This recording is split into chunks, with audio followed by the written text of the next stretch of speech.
हाँ देखो, आज हम एरे स्टार्ट करते हैं। हम कल हमने फंक्शंस देख लिए थे। एरे में देखो, एरे क्या होता है, मैं पहले इसको पढ़ देता हूँ, इससे तुमको और आइडिया लग जाएगा। और हमने सी में भी इसको पढ़ा था।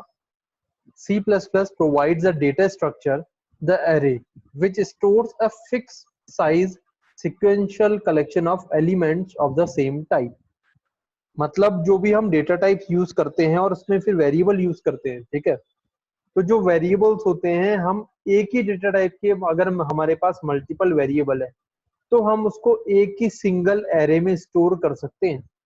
ये एरे होता है सिंगल, मतलब उनका एक तरीके से मान लो कि एक ही डेटा टाइप हो और उसके अंदर सारे वेरिएबल्स हो। अभी जैसे अभी तक हम जो पढ़ रहे थे वो पढ़ रहे थे इंट ए इंट बी, ठीक है। ये सब पढ़ रहे थे हम लोग। फिर ए की में वैल्यू अलग थी, फिर बी में वैल्यू अलग थी। अब हम ये कर सकते हैं कि इंट ए लिखा, उसके अंदर आपने मल्टीपल वैल्यूज डाल दी उसी डेटा टाइप की, मतलब इंटीजर टाइप की मल्टीपल वैल्यूज आ गई उसमें। आए समझ में? हाँ sir. An array is used to store a collection of data, but it is often more useful to think of an array as a collection of variables of the same type. Instead of declaring individual variables such as number 0, number 1, and number 99, you declare one array variable such as numbers and use number square bracket में 0, numbers square bracket में 1, और इस तरीके से ये क्या करेगा, ये इंडिविजुअल वेरिएबल्स को रिप्रेजेंट कर देगा। और अगर जो भी स्पेसिफिक एलिमेंट चाहिए आपको, तो आप उसके एरे को एक्सेस कर सकते हो उसके इंडेक्स से, जैसे इंडेक्स हो रखा है जो भी हम देखेंगे आगे। All array consist of contiguous memory location, the lowest address correspond to the first element of the highest address to the last element. मतलब जो लोएस्ट होगा फर्स्ट एड्रेस होगा, और हाईएस्ट मतलब आगे वाला एड्रेस, क्योंकि ये कंटिन्यू बढ़ता रहता है लोकेशन के according. To declare an array in C++, the programming specifies the type of elements and the number of elements required by an array as follows. अब इसका सिंटैक्स है डिक्लेयर करने के लिए। सबसे पहले टाइप, मतलब डेटा टाइप आप यहाँ लिखोगे, फिर एरे का नाम आप डालोगे, जैसा भी आप वेरिएबल का नाम डालते हो उसी तरीके से, और स्क्वायर ब्रैकेट में उसका साइज डाल दोगे, कितनी साइज का आपको एरे बनाना है, मतलब इस वेरिएबल में कितनी वैल्यू आपको स्टोर करानी है। अब यहाँ पे हमने इसका एग्जांपल लिया, डेटा टाइप में हमने लिखा डबल, एरे के नेम में लिखा हमने बैलेंस, और साइज में लिखा हमने 10। मतलब आप 10 वैल्यूज इसमें डाल सकते हो, ठीक है। जैसे देखो, अब इनिशियलाइज करते हैं, वैल्यू कैसे डालते हैं। तो हमने यहाँ लिया डबल, फिर लिया बैलेंस, फिर लिया 5, मतलब यहाँ पे 5 वैल्यूज डाल सकते हो। तो 5 वैल्यूज कैसे डालेंगे, इक्वल करके कर्ली ब्रेसेस लगा के, और उसके अंदर 5 वैल्यूज डाल दोगे कॉमा लगा के, ऑटोमेटिक ये 1 2 3 4 5 पे एडजस्ट हो जाएगी, ठीक है। अब इसके आगे देखो, 5 से ज्यादा वैल्यूज डाल दी तो क्या होगा? क्या 5 से ज्यादा वैल्यूज डाल दी तो क्या होगा? तो वो एक्सेस नहीं करेगा, क्योंकि ये 5 ही एक्सेस कर पाएगा, क्योंकि आपने डिनोट कर रखा है कि ओनली 5 जाए। तो फिर फर्स्ट ड्राइव करेगा बस ये, हाँ, स्टार्टिंग वाली, बाद में स्टोरी नहीं करेगा ना, क्योंकि आपने जो स्टोरेज के लिए इतना ही तो काउंट कर रखा है कि बस 5 स्टोरेज बन जाए अपने मेमोरी में, ठीक और है ये सर। हमारे 5 स्टोर में स्टोर हो जाएगा। बाकी जो आएगा वो स्टोर का होगा, तो वो शो भी नहीं होगा, है ना। फिर भी एक बार इसको ट्राई करके देखना कि अगर डालते हैं तो एरर देता है, क्या आता क्या है वहां पे, है ना, ये चेक करना।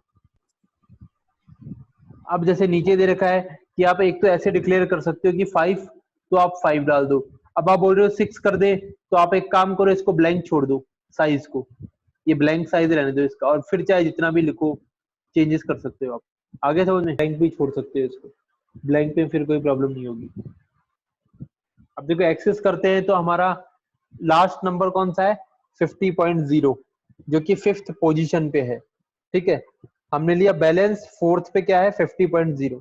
अब 4 क्यों लिखा है यहाँ पे, यहाँ देखो नीचे, जो मेमोरी जीरो लोकेशन होती है वो 0 से स्टार्ट होती है मेमोरी लोकेशन। तो अपना फर्स्ट जो डेटा होगा जो स्टोर होगा वो 0 पे होगा, उसके बाद वो आगे मूव ऑन करता जाएगा, ठीक है। इसमें 5 वैल्यूज है, मतलब ये 0 to 4 तक के लिए है। अब देखो, अब आता है कि एक्सेस कैसे करेंगे। अब जैसे देखो, यहाँ हमने डाल रखा है डबल सैलरी, सैलरी एक डबल टाइप का ये हो गया, वेरिएबल हो गया डबल डेटा टाइप का। इसके अंदर किसकी वैल्यू जाएगी, बैलेंस 9 की, मतलब बैलेंस के 10th पोजीशन पे जो नंबर है उसमें उसकी वैल्यू जाएगी। आया समझ में? हाँ सर। अब देखो इसको हम नीचे ये बनाते हैं, इंक्लूड स्ट्रीम ये हो गया। फिर हमने एक और हेडर फाइल लगाई है, hashtag include IOMNIP using standard scope resolution set W। ये क्यों लगाया ये मैं अभी आपको बताता हूँ। फिर हमने लिखा इंट मीन, इधर आ गए इंट n10। अब आपने n नाम का 10 साइज का इंटीजर टाइप का एक एरे डिक्लेयर कर दिया, ठीक है ना। डिक्लेयर करने के बाद अब आप आए यहाँ पे, आपने चला रखा है फॉर लूप। फॉर लूप में आपने बोला इंट i इक्वल 0, i 0 से स्टार्ट होगा, और हमने इंट को i को यहाँ इनिशियलाइज भी कर दिया है। हमने लिखा i लेस देन 10, i की कंडीशन लेस देन 10 तक होनी चाहिए, और i प्लस प्लस यहाँ इंक्रीमेंट होगा, ठीक है। यहाँ आते हैं नीचे, अब यहाँ क्या हो रखा है एन आई, अभी i की वैल्यू थी 0, तो n 0 इक्वल 0 प्लस 100 100, मतलब n 0 वाली पोजीशन पे क्या वैल्यू आ गई हमारे पास 100, ठीक है। तो अभी बस ये वैल्यू इसमें स्टोर हो चुकी है कि n 0 पे कौन सी वैल्यू चली गई 100 चली गई है। फिर हमने यहाँ प्रिंट किया एलिमेंट 13 वैल्यू, मैं अभी आपको बताऊंगा कि कैसे प्रिंट हुआ। और फिर देखो अब ये लूप चलेगा, n 0 पे 100 आ गया, ये कंडीशन ट्रू थी। फिर ये प्लस प्लस हो जाएगा, ऊपर चलेगा 0 से 1 हो जाएगा, 1 हो जाएगा, कंडीशन ट्रू है, यहाँ आएगा 1 इक्वल 1 प्लस 100, तो 101 हो गया। फिर ऊपर जाएगा प्लस होके 2, 2 है, कंडीशन ट्रू है, नीचे आएगा n2, 2 प्लस 100 102 हो जाएगा। ऐसे ही चलेगा 9 तक, n9, 9 प्लस 100 109 तक। इतना काम यहाँ हो चुका है। फिर हम यहाँ आते हैं, ठीक है, यहाँ पे आएगा एलिमेंट लिखा हुआ, फिर आएगा वैल्यू लिखा हुआ। सेट W13 का मतलब है ये विड्थ सेट कर रहा है, मतलब कि इन दोनों के बीच में 13 जो स्पेसेस अपने होते हैं, 13 स्पेस के बाद में इसको प्रिंट करेगा वैल्यू को। एलिमेंट के बाद 13 स्पेस, मतलब एक ऐसा फॉर्म बन रहा है, देखो टेबुलर जैसा फॉर्म बन रहा है, दिख रहा है ना, ये इतना स्पेस दिख रहा है अपने को वैल्यू और एलिमेंट के बीच में, ये हाँ 13 तक सर। का स्पेस आ गया, इसलिए हमने ये यहाँ लिखा है, ठीक है। इसके बाद हम यहाँ आते हैं, अब हमने यहाँ देखा int j equal 0, j less than 10, j plus plus, ठीक है, समझ में आ रहा है। अब हमने लिया सी आउट, सेट W7, ये 7 तक की स्पेस यहाँ आए, इसके बाद j को प्रिंट कर दे, j की वैल्यू स्टार्ट हो रही है 0 से, तो 0 प्रिंट हो गया। फिर सेट W13, फिर यहाँ 13 का गैप आया, फिर nj, मतलब n j की वैल्यू 0, तो n 0 की वैल्यू क्या थी अपनी 100, तो n 0 पे आ जाएगा 100। फिर ये जाएगा, j की वैल्यू हो गई 1, यहाँ 1 आ जाएगा जो यहाँ है, फिर n 1, अब j की वैल्यू 1 हो गई, तो ऊपर हमने देखा था n 1 पे आ गया था 1 प्लस 100, मतलब 101, तो यहाँ आ गया 101, और ये जाएगा 9। ये देखो सेट W13 आया और यहाँ nj आया है ना, तो अभी j की वैल्यू स्टार्टिंग में 0 है, तो n 0 हो गया, ये n 0 मतलब n 0 पे जो हमने फर्स्ट वैल्यू यहाँ से ली थी n 0 पे स्टोर हुआ था 100, तो ये 100 यहाँ आ जाएगा। फिर इंक्रीमेंट हो गया, j पे आ गया 1, तो j, इस j की जगह यहाँ 1 प्रिंट हो गया, फिर ये n 1 हो गया। यहाँ हमने देखा था जब n 1 हुआ तो ये 1 प्लस 100 हुआ था, मतलब 101, तो ये 1 पे आ जाएगा 101, ऐसे ये 9 तक आएगा। अब आया समझ में। सेट W, ये देखो ये लिखा हुआ, ये फंक्शन है फॉर्मेटिंग के लिए, ठीक है। तुम भी इसको ट्राई करना तो समझ में आ जाएगा। अब आते हैं इसके कि मल्टीपल कौन कौन से ऑप्शंस होते हैं एरेज के अंदर। एरे मल्टी डायमेंशनल एरे होते हैं, पॉइंटर टू एन एरे होता है, पासिंग एरे टू फंक्शन होता है, and return array from function होता है। ये चार इसके मेन मेन कॉन्सेप्ट्स होते हैं। अब फर्स्ट है मल्टी डायमेंशनल एरे, मतलब अभी जो हम पढ़ रहे हो तो सिंगल डायमेंशनल एरे, ये अब जो है मल्टी डायमेंशनल एरे। इसमें क्या होता है कि the simplest form of the multi dimensional array is the two dimensional array, जो सिंपल है बिल्कुल बेसिक, जो मल्टी में है वो 2 आएगा। तो मल्टी में देखो अभी तक हम लिख रहे थे टाइप, नेम और एक साइज, अब यहाँ मल्टीपल साइज भी आप डाल सकते हो, ये मल्टी डायमेंशनल एरे हो गया है, ठीक है। जैसे हमने लिखा इंट, ये इसका नेम दे दिया, और फिर 5 10 4, ये मल्टीपल्स वैल्यू हो गई इसकी। अब जैसे देखो हम 2D की बात करते हैं सिंपल अभी, तो 2 डायमेंशनल में आपने लिखा टाइप, आपने लिखा एरे का नेम, और आपने लिखा एक्स और वाई की पोजीशन, जो भी नंबर आप डालोगे यहाँ पे। तो जैसे यहाँ पे हमने डाला अगर 4 और 3, ठीक है, तो ये हो जाएगा, ये हो जाएगी 4 वैल्यूज, ये हो जाएगी 3 वैल्यूज, जैसे ये देखो, अब ये एरे नेम एक्स और वाई है ना, तो एक्स और वाई इसको डिनोट कर रहे हैं 0 0 0 1 0 2 0 3, फिर 1 0 1 1 1 2 1 3, फिर 2 0 2 1 2 2 2 3। तो ये जो फर्स्ट वाला जो है ये क्या डिनोट कर रहा है, रोज को, और जो सेकंड वाला है ये कॉलम को डिनोट कर रहा है। तो अपने यहाँ 3 रोज है और 4 कॉलम है, तो ये 3 और 4 आ जाएगा यहाँ पे। अब इधर देखो एग्जाम्पल देखो, यहाँ हमने लिया इंट 3 और 4। तो अब इसके दो टाइप से, जैसे अब वैल्यू डालनी है अपने को, तो भाई इनमें वैल्यू कैसे एडजस्ट करेंगे, कैसे पता रहेगा कि 0 0 पे ये गया। तो आप बस ऐसा लिख के इक्वल में कर्ली ब्रेसेस में, या तो आप ऐसे डाल दो एक एक रोज की वैल्यू, तो ये देख लेगा कि फर्स्ट रो के फर्स्ट कॉलम में ये है, फर्स्ट रो के सेकंड कॉलम में ये, थर्ड में, फोर्थ में ये।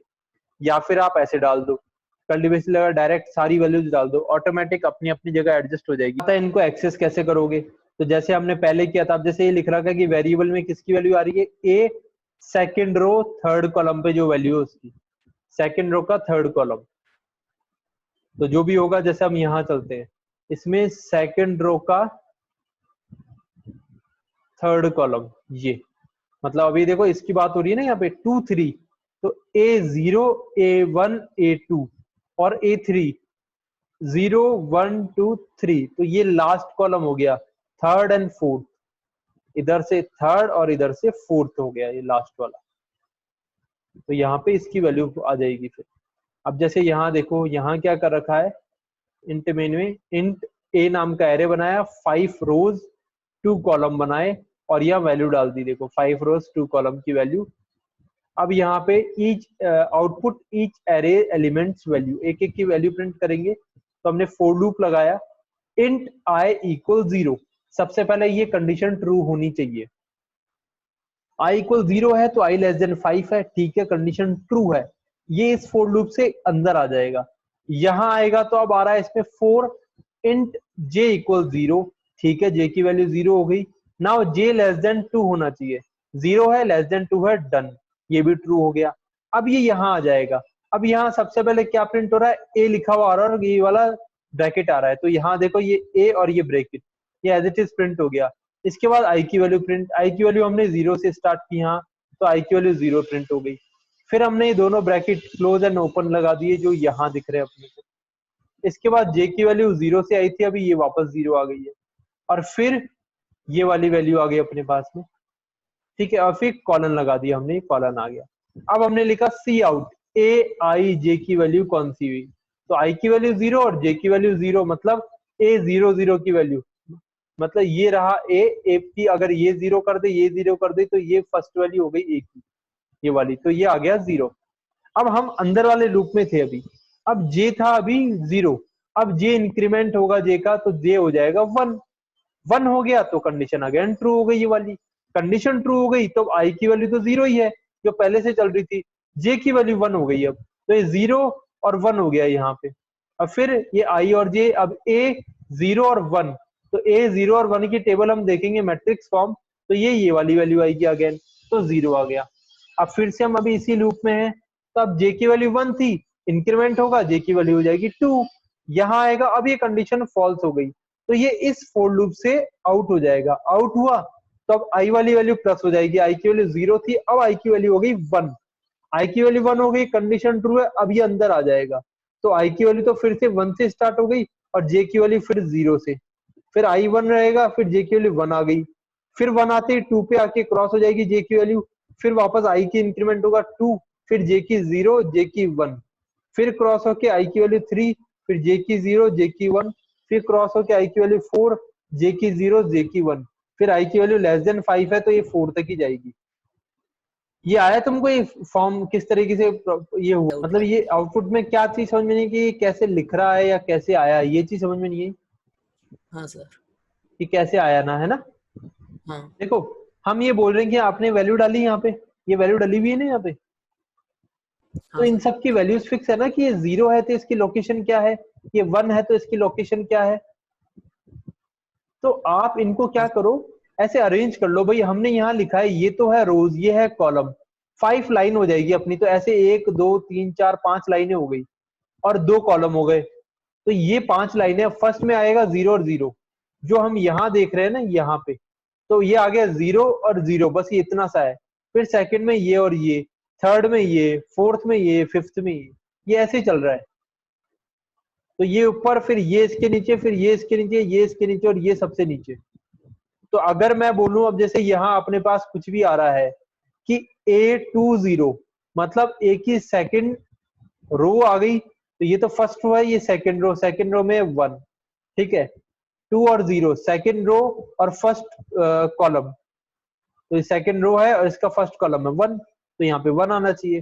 2 और 0 सेकंड रो फर्स्ट कॉलम कहाँ गया, ये देखो 0 1 2 आ गया 2, ये 0 पे हाँ था, सर। ये 1 पे था, ये 2 पे था, तो ये A2 वाला कॉलम और A1 या A0 करेंगे तो ये आ जाएगा, A1 करोगे तो ये आ जाएगा। देखो 2 के साथ 0 करोगे तो ये, 2 के साथ 1 करोगे तो ये सेम लोकेशन चल रही है जो यहाँ से हमने देखी थी इस तरीके से। अब इसके बाद आता है पॉइंटर टू एन एरे। तो यहाँ देखो हम क्या करते हैं, हमने एक पॉइंटर बनाया और उस पॉइंटर और एक ये बनाया, एरे बनाया, तो हमने इस एरे को पॉइंटर के इक्वल कर दिया, ये कर रखा है यहाँ इसमें। तब ये होगा कैसे वो हम यहाँ देखते हैं। और पॉइंटर क्या होता है, एड्रेस होता है, बस ये यहाँ हमने देखो ये लिखा इंट मेन में आए डबल बैलेंस 5, ये 5 वैल्यूज डाल दी, डबल पॉइंटर p, ये एक पॉइंटर बनाया है, इस पॉइंटर में हमने बैलेंस को डाल दिया। तो यहाँ क्या करा है ये हम देखते हैं। यहाँ हमने, अब यहाँ जो भी एरर होगी वो तुमको सॉल्व करने की कौन सी एरर होगी, जिससे तुमको आइडिया लग जाएगा कि क्या एरर आ रही है और क्या करना है यहाँ पे। अब सबसे पहले output each array elements value का आउटपुट हम यहाँ रख रहे हैं, तो इसके लिए हमने लिखा एरेज वैल्यूज यूजिंग पॉइंटर, ठीक है, ये लिखा हुआ आ जाएगा आउटपुट में, जो ये आ गया सबसे पहले। चलो इसके बाद क्या हो रहा है, इंट i को 0, एक लूप स्टार्ट हो रहा है जो i को 0 से है और i less than 5 condition true हो गई, ये अंदर आ जाएगा।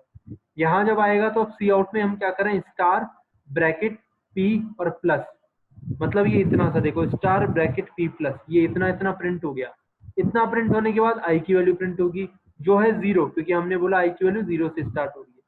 फिर ये आ जाएगा ब्रैकेट क्लोज सेमीकोलन, ये ब्रैकेट क्लोज और ये आ गया सेमीकोलन, इतना आ गया। इसके बाद में क्या आ रहा है, क्लोज सेमीकोलन, इसके आगे देखो एंडल नहीं लगाया अपन ने, जो न्यू लाइन आ जाए, ठीक है। फिर कहाँ गया, हम यहाँ थे, सॉरी इस जगह पे।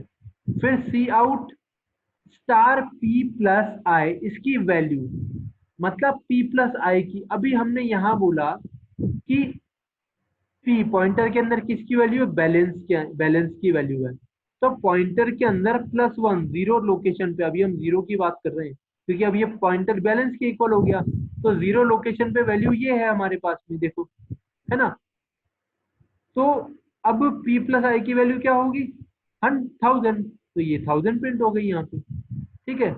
अब यही लूप वापस चलेगा, i प्लस प्लस बढ़ेगा 0 से, अब 1 हो जाएगा, कंडीशन ट्रू यहाँ आएगा, यहाँ पे 1 लिखा आ जाएगा और यहाँ p प्लस 1 की वैल्यू आ जाएगी, तो ये 0 था, अब ये हो गया 1, 2 वैल्यू वहां आ जाएगी, ये 1000 और ये 2। अब देखो 2 क्यों आ रही है, जब 2 है ना, 0.0 में शो नहीं कर रहा, तो 2 आ गई इसमें वैल्यू।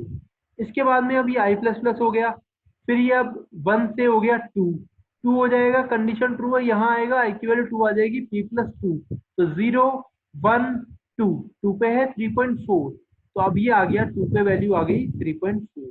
इसी तरीके से ये वैल्यू 3 पे 17.0 और 4 पे 50.0, तो इस तरीके से 5 वैल्यूज अपने पास आ जाएगी 0 to 4 की। अब देखो ये वाला लूप अपना कंप्लीट हो गया, क्योंकि 5 आते ही 4 तक चलेगा, फिर 5 का आई पे इंक्रीमेंट होते ही ये क्लोज हो जाएगा ब्रेक होने के बाद में। अब हम आते हैं यहाँ पे, अब आता है सी आउट, फिर आता है array values using balance as address. अब बैलेंस को एज एन एड्रेस ये लेके अब प्रिंट कर रहा है, यहाँ अगेन सेम लूप चल रहा है। अब यहाँ पे हमने लिया बैलेंस प्लस अगेन आई, मतलब पी की जगह अभी बैलेंस लिखा हुआ है सेम, ठीक है। और अब balance plus i, balance plus first value, balance plus second value, तो वही सेम अगेन रिपीट होगा और वही सारी वैल्यूज यहाँ आ जाएगी जो बैलेंस के अंदर थी 0 1 2 3 4 पे। आ गया समझ में? हाँ सर। इस तरीके से ये पॉइंटर में वर्क कर रहा है कि ये एड्रेस को ले रहा है और डायरेक्ट वो वैल्यूज उठा रहा है बैलेंस के अंदर से पी के थ्रू, ये कर रहा है, ये लिंक हो गया वो एक तरीके से, मान लो। इसके बाद में आता है पासिंग एरेज टू फंक्शन। अब एरे में फंक्शन पास करने के मतलब फंक्शन में एरे पास करने के तीन तरीके हैं यहाँ पे। फर्स्ट तो है कि आप जो फंक्शन बनाते हैं, देखो हम ये लिखते हैं डेटा टाइप, फंक्शन का नेम, फिर पैरामीटर। आप पैरामीटर को क्या बना दो, पॉइंटर बना दो, ठीक है। सेकंड वे क्या है, फंक्शन के अंदर पैरामीटर को एक फिक्स्ड साइज का एरे बना दो, ये आप कर सकते हो। थर्ड वे क्या है, फंक्शन के अंदर पैरामीटर को एक ब्लैंक साइज का एरे बना दो, ये तीसरा तरीका है। इस तरीके से आप कर सकते हो। जैसे यहाँ देखो ये एक फंक्शन बना रखा है, ये डबल गेट एवरेज, ये फंक्शन का नाम हो गया। इसके अंदर हमने दो पैरामीटर ले रखे हैं, इंट ARR, ये एक एरे हो गया ब्लैंक साइज का, और ये एक वेरिएबल हो गया। तो ये हमने यहाँ एक पैरामीटर ले लिए हैं एरे और एक simple variable. I0 double AVG for loop I0 size तक चलेगा, जो साइज आएगी वहां तक चलेगा ये। और सम प्लस इक्वल ARR I, मतलब sum equal some plus ARR I कि एरे की फर्स्ट वैल्यू वो प्लस होगी, फिर दोबारा सम प्लस थर्ड सेकेंड वैल्यू, फिर सम प्लस थर्ड वैल्यू, तो ऐसे टोटल होता जाएगा एक एक वैल्यूज का। फिर अब देखो सारी, जैसे हम करेंगे ना कि एवरेज करना है अपने को 5 नंबर्स का, तो 1 प्लस 2 प्लस 3 प्लस 4 प्लस 5, तो यहाँ वो सारी वैल्यूज ऐड हो रही है, कैलकुलेट होके ऐड हो जाएगी। तो आगे देखो डबल सम अपॉन साइज, अब जो साइज होगा उससे डिवाइड हो जाएगी, तो अपने को एक एवरेज नंबर मिल जाएगा एवीजी में। फिर अपने को जहाँ भी फंक्शन लगाएंगे वहां वो प्रिंट हो जाएगा। तो ये तो आगे अपना फंक्शन, हमने देखा कि इस तरीके से फंक्शन बना हुआ है। अब हम आते हैं मेन प्रोग्राम में। मेन प्रोग्राम के अंदर मेन फंक्शन में हमने सबसे पहले फंक्शन डिक्लेयर कर दिया, ये वाला फंक्शन हम यूज कर रहे हैं, ठीक है। मेन फंक्शन के अंदर हमने क्या किया, इंट बैलेंस 5, ये एरे लिया है जिसमें 5 वैल्यूज डाल दी हमने, इसकी लिमिट, और इसके अंदर 5 वैल्यूज इस तरीके से हमने डिनोट कर दी है। डबल एवीजी ले लिया है हमने, ठीक है। डबल एवीजी के बाद में हमने क्या किया है, तो देखो हमने इसके अंदर क्या किया है, बैलेंस 5, 5 वैल्यूज हमने ली है, ठीक है, ये 5 वैल्यूज हो गई। डबल एवीजी हमने एक और वेरिएबल ले लिया एवीजी नाम से, डबल डेटा टाइप का। अब हम क्या कर रहे हैं इसमें फंक्शन में, ये मतलब इस वाली वैल्यू में फंक्शन अप्लाई कर रहे हैं। देखो एवीजी हमने लिखा इक्वल गेट एवरेज, ये हमने फंक्शन लगा दिया। अभी फंक्शन किस पे लग रहा है, बैलेंस जो कि हमारा एरे है, 5 जो कि एक वैल्यू जाएगी। अब ये दोनों वैल्यूज कहाँ जाती है, अपने फंक्शन के इस वाले पार्ट में, पैरामीटर्स में। तो जो बैलेंस था जो कि हमारा एक एरे था, वो किसके इक्वल हो गया, एरे के इक्वल, इस ARR के इक्वल। तो बैलेंस में जितनी भी वैल्यूज है वो यहाँ आ जाएगी, और जो अपने 5 डाला है वो किसके इक्वल हो गया, साइज के इक्वल। मतलब अभी साइज की वैल्यू अपने पास क्या आ गई है, 5। अब यहाँ कैलकुलेट होगा, 5 वैल्यूज को ये ऐड करेगा और डिवाइड कर देगा 5 के साथ में, मतलब साइज के साथ में 5, और फिर फाइनल वैल्यू अपने को यहाँ मिल जाएगी। जो भी वैल्यू मिलेगी वो यहाँ टोटल यहाँ आ जाएगी, और वो इसके अंदर स्टोर हो जाएगी, और फिर हम इसको प्रिंट कर देंगे, और ये फाइनल वैल्यू अपने को यहाँ मिल गई। आया समझ में। ये भी प्रोग्राम तुम करके देखना, और इसमें नंबर चेंज करके देखना, वेरिएबल्स चेंज करके देखना, फंक्शन के नेम चेंज करके देखना, तो तुमको और आइडिया लग जाए कि किस तरीके से प्रोग्राम बना हुआ है। अब आता है रिटर्न एरे फ्रॉम फंक्शन। अब फंक्शन से एरे रिटर्न कराना है अपने को। अब इसके लिए को लिखा है C++ does not allow to return an entire array as an argument to a function. पूरा एरे कंप्लीट नहीं रिटर्न हो सकता है। However, you can return a pointer to an array by specifying the array's name. मतलब अब आप ये करोगे कि एरे को लिंक करोगे पॉइंटर से, फिर उस पॉइंटर को रिटर्न करा दोगे। ये जरूर आप कर सकते हो, जैसा कि हमने यहाँ देखा था ये वाला पार्ट, कि आपने यहाँ पे फंक्शन के अंदर इस पैरामीटर को पॉइंटर बना दिया, और इस पॉइंटर को लिंक कर दोगे आप एरे से। इस तरीके से आप इनडायरेक्टली वे में इसको रिटर्न करवा सकते हो। देखो इसका प्रोग्राम देखते हैं हम लोग। ये लगाया हमने, और इस सी टाइम एक लाइब्रेरी लगाई है हमने, ये रैंडम नंबर जनरेट करने का प्रोग्राम बनाया हमने। फिर यहाँ हम एक फंक्शन बना रहे हैं जो कि यहाँ तक है। देखो मेन फंक्शन उसके नीचे है, हमने डायरेक्टली ऊपर फंक्शन डिक्लेयर करने की जगह पूरा डिफाइन ही कर दिया है। यहाँ पे गेट रैंडम हमारा फंक्शन का नाम है जिसको हमने पॉइंटर बना रखा है। इसके अंदर स्टैटिक इंट R10 मतलब 10 वैल्यूज आएगी। सेट द सीड में हमारा जो रैंडम नंबर का प्रोग्राम होता है, हमने वो पूरा फंक्शन ही अप्लाई किया। I0 से लेके 10 तक चलेगा, मतलब 0 से लेके 9 तक, मतलब 10 वैल्यूज आ जाएगी इसमें। और जो भी रैंड वैल्यूज, फाइनल वैल्यूज जो यहाँ से निकलेगी वो इसके अंदर RI में, मतलब 0 पे आएगी तो फर्स्ट वैल्यू आ जाएगी, फिर रिपीट होगा, फिर सेकंड वैल्यू, फिर रिपीट होगा, फिर थर्ड वैल्यू। तो पहले देखो अगर 0 पे है तो फर्स्ट वैल्यू जो भी आएगी वो यहाँ प्रिंट हो जाएगी, ठीक है, जो कि ये हो रही है, देखो direct first value print, second, third, fourth, fifth, sixth, seventh, eighth, ninth और 10th, ये 0 से लेके 9 तक की वैल्यू यहाँ प्रिंट हो गई, जो कि यहाँ से आई है और वो R0 से लेके R9 में स्टोर हो चुकी है। ठीक है, इतना आ गया समझ में तुमको? हाँ सर। ओके, अब यहाँ से जो ये R था जिसमें वैल्यू स्टोर हो रही है, हम इसी को रिटर्न कर रहे हैं। ठीक है, मतलब यहाँ से वो 10 वैल्यू हम लेंगे। कहाँ लेंगे? हम मेन प्रोग्राम में आते हैं। हम मेन प्रोग्राम में आपने सबसे पहले बनाया पॉइंटर p। इस पॉइंटर में आपने कौन सा फंक्शन डाल दिया? गेट रैंडम, जो हमने ऊपर बनाया था। अब इसके अंदर से जो R वैल्यू रिटर्न हो रही है, मतलब जो 10 वैल्यूज हो रही है, अब उसको हम यहाँ देखो किस तरीके से लिखते हैं। इंट i को 0, i लेस देन 10, ये भी लूप हो गया 0 to 9 तक का। यहाँ आते हैं पॉइंटर में, अब हम i की वैल्यू, यहाँ देखो हाँ वैल्यू हो रही है i की, तो फर्स्ट वैल्यू होगी 0, तो ये 0 आ जाएगा यहाँ पे, ये आ गया 0 लिखा हुआ, जो ये फर्स्ट वैल्यू है। फिर आ रहा है p प्लस आया, अभी इस लोकेशन पे कौन सी वैल्यू, मतलब p प्लस 0 पे, पॉइंटर की 0 लोकेशन पे, तो पॉइंटर ने गेट रैंडम से वैल्यूज लिए, जो कि ये सारी वैल्यूज है। 0 लोकेशन पे ये वाली वैल्यूज होगी, तो इसने ये वाली वैल्यू प्रिंट कर दी। देखो इसी तरीके 0 to 9 करेगा और ये सारी वैल्यू 1 by 1 प्रिंट हो जाएगी। आया समझ में? हाँ सर। ओके, तो ये था रैंडम नंबर जनरेट करने का प्रोग्राम। तुम इसको भी ट्राई करना, इसमें नंबर्स, लूप, ये सब चेंज कर सकते हो। तो ये हुआ हमारा एरे वाला टॉपिक।